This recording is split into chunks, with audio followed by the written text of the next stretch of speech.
ఎవరైనా కాఫ్ చేసినప్పుడు, కోల్డ్ చేసినప్పుడు వాళ్ళు గనక మాస్క్ పెట్టుకోకుండా ఉంటే మీకు కోవిడ్ వైరస్ అట్మాస్ఫియర్‌లోకి రిలీజ్ అవుతుంది.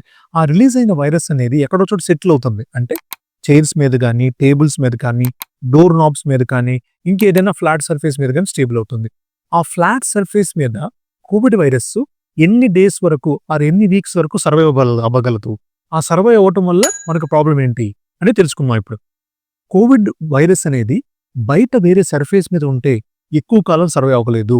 దానికి ఏదైనా లివింగ్ ఆర్గానిజం, లివింగ్ బాడీ కావాలి. ఎందుకని?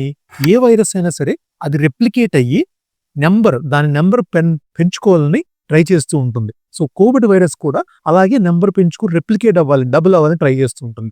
దానికి హ్యూమన్ హోస్ట్ కావాలి. అది కాకుండా నార్మల్ సర్ఫేస్ మీద పడితే అంటే డోర్ నాబ్ గానీ, చైర్స్ కానీ, టేబుల్ మీద పడితే డిఫరెంట్ డ్యూరేషన్‌లో అది చనిపోతుంది.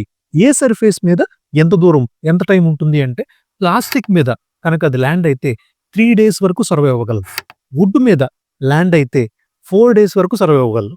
అదే స్టీల్ మెటీరియల్ మీద ల్యాండ్ అయితే 5 డేస్ వరకు సర్వైవ్ అవ్వగలదు. సో ఇలాగా డిఫరెంట్ మెటీరియల్స్ మీద డిఫరెంట్ సర్వైవల్ అంటే అన్ని రోజుల్లో సర్వైవ్ అవుతూనే ఉంటుందది.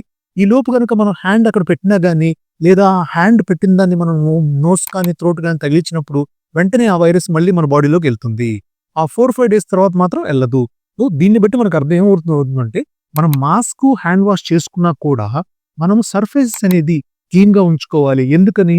కొన్ని డేస్ వరకు వైరస్ అనేది ఆ సర్ఫేస్ మీద సర్వైవ్ అయ్యి బతుకుతుంది. వాటన్నిటిని మనం క్లియర్‌గా క్లీన్ చేసుకుంటేనే కోవిడ్‌ని నుంచి మనల్ని మనం కాపాడుకోవచ్చు.